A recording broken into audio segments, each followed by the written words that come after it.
Hey, this is Louis D. Fresh, bringing it to you on a Tuesday afternoon. I hope you're doing well. Today what we're going to talk about is a little different type of video. I actually didn't want to do this video, but I think it's important that I do this video because I think it's important in this fish segment to kind of show you things sometimes don't work out.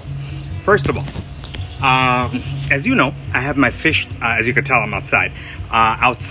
And the reason I have them outside, again, to remind you, because my wife doesn't like them indoors, because I get it, 95% of the time, fish tanks are beautiful. They can just kind of sit there and everything is just fantastic. But that 5%, when you're cleaning them out, it gets messy. It does. I'm not going to lie. There's spills. There's the filter falls around and some dirt, from some fecal matter from the filter comes out, and I get it. So she prefers them outside. Perfect. So, just to give you a little background. Now, I also live in, if you look at the map of the United States of America, because I know most of my followers are not from the United States. If you look at the map of the United States of America, you look at it and you look on the east, the right-hand side of the map, you go all the way towards the bottom, you'll see like an elephant's trunk. It's very obvious. That elephant trunk is where I live. That is called Florida. And if you look on the right side towards the bottom of that trunk is a little area called South Florida. And that's where I live. So, and if you, again, looking at the global map now, you'll notice that towards the, if you look at it, right, the map, towards the center of the map, there's a kind of an imaginary line running across. It's called the equator. And that's usually the warmest area on Earth.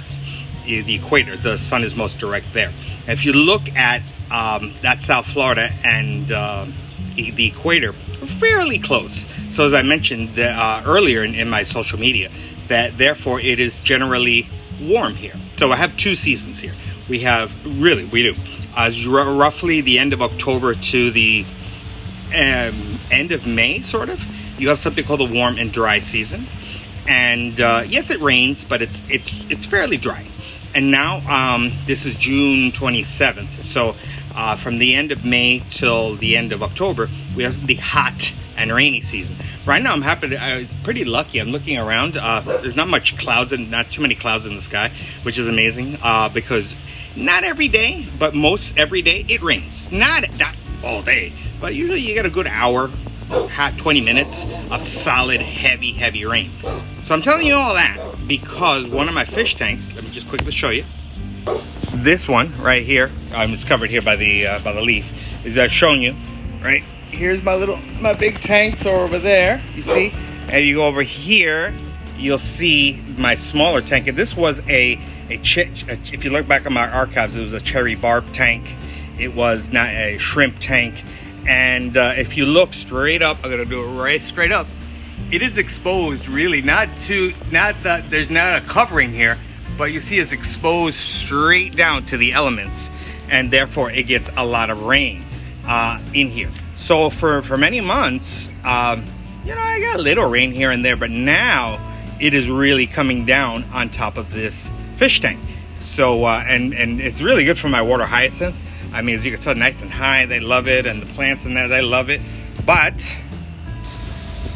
with the heavy storms that happen almost every day, the problem is that it gets a lot of rainwater. Yeah, it spills out, so I don't dump. It kind of drains itself, so I don't worry about it. But the shrimp just couldn't handle it, man. They couldn't handle it, and so they died out. They really did. And during the dry season, everything was good because the rainwater was minimal. And I was like, man, I was really frustrated. And so that's why this video is called Season of Change. Because if you look at my thumbnail, look back at my thumbnail, you'll see a little shrimp on the left-hand side of the thumbnail. And then you'll see a little thunder cloud and sun, and I put summer on there. And then on the right-hand side, there's this fish called the mollies. M-O-L-L-Y, molly. You could look them up, and look them up on YouTube, look them up at wherever. And my friends at Strictly Fish kind of recommended them because I said, man, I haven't had much luck with fancy guppies, and I just want something simple. I know I could have this or that. Or, yeah, give me something simple. And so they said, why don't you try mollies? And so I was like, I never thought of that. We'll do a species Sunday. It's not a species Sunday. This is just telling you something that I struggled with. So I was like, mollies. And I thought, man, it's raining a lot. Because you remember, as of the last caveat of the season of change, is I live in a city. I live in a suburb of a city, but nevertheless, the actual city center is probably about 10 to 15 miles from where I live. So this is going to be a lot of pollution. You can even hear in the background, the people cutting grass. That puts a lot of stuff, you know, but that doesn't run, you know, has gas in it. So I mean, so there's a lot of stuff in the air, and the rainwater is not the cleanest in the world. It just isn't. And so with that said, I needed a bulletproof fish. And so that's where mollies came in. And that's why this is called season of change. Instead of going, well, you know, it's not going to work, or I can just keep forcing shrimp down my throat. And I said, let me change. And that's really important. If you see something is not working, do something about it. Figure out what you can do so it can work. Because I've learned in my 52 years of life, you kind of can't fight Mother Nature. You really can't. So you have to roll with it. So that's what I've done in this season of change. Being that it's summertime, being that it rains an awful lot, being that I needed something because the shrimps weren't working.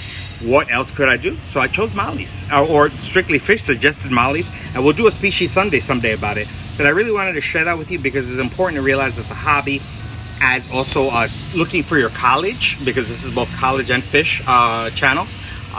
Sometimes you got to change. You may have your heart set on, oh, I'm going to go to Harvard, I'm going to go to Cornell or Princeton or any of these wonderful schools. And sometimes it just doesn't work out. So you have to kind of change and kind of say, okay, what else am I going to do? Referring to college. So the same thing here with the fish, season of change. Because one of my colleagues back in my volunteer school, he was a preacher. And he says everything has a season. And that's why I call it, I'll say his name, Dr. Burns. He's the one that said that, you know, everything has a season. And so my shrimp had a season, my cherry barbs had a season, and I hope this season will last a little bit longer because I know they do like warmer water. I do have a good heater, as I told you, but if you look back at my archives, I had a bad cold front in the beginning of January and the end of December. I'm hoping that the heater that I got, which is for a 40 to 55 gallon tank, will be good for this 20 long because I know they do like warm water. And so hopefully this will be a season that will last a little bit longer and do me well. So let's take a look at them. I have a little stepping stone, so I'm sitting on the hot stepping stone so we can get a better look at these guys. Hold on. All right, so these are what these are. These are mollies, silver mollies. We also have here, just because the glare is bad, we have different type of mollies here. If I could kind of take a look, I'm kind of moving it around. See what I have. You see my panda garras is still there, but you can see there are different kind of mollies. Of course, they're hiding out now. Of course. See if I can brush them out. If I can brush them out. You see, there's still even a shrimp there. This is kind of one of the leftovers there. That has just kind of gotten used to the climate. But there are other. Oh, there you see. There's one. That's a special one that was actually bred here in South Florida. That's a unique molly to South Florida. There's a black molly right there. You see, a little black molly, and they are live bearers. They are, and you can see they do breed quite readily. So I'm kind of hoping that with all this plant coverage here, that I will get some good babies, and hopefully this will become overrun with little mollies. And so I just wanted to share that with you. You see, again, my panda garras do really well in the heat and the rain and all that. But these are the guys that I've come up with. Let me see if I can brush out. There's about 10 of these guys in here. I'm sure they're hiding out back here somewhere. Maybe you can see them or not. But you can see how high my water hyacinth is. Holy smokes. And again, this is actually illegal here in Florida, this water, because it is invasive. If I were to put this in the lake out there, it would take over the lake probably within about 6 months. Literally take it over. So I just wanted to share that with you. I know they're around here, and I do not know where they are. I know they're hiding out, but I'm glad at least a few of them decided to make an appearance. I think there's about 10 of these mollies that I have in here, but they are really hardy. They do really wonderful job here in the rainy, warm waters here of South Florida. So that's what I got, and I hope you enjoyed it. I hope you. I like to be real. I like to be honest, and sometimes things don't work. I was kind of embarrassed to share it, but I said let me share it because that's what it is. It's a season of change. You have to kind of go with it and do what's best. And so I hope you got something out of it. And this is Louis D. Fresh.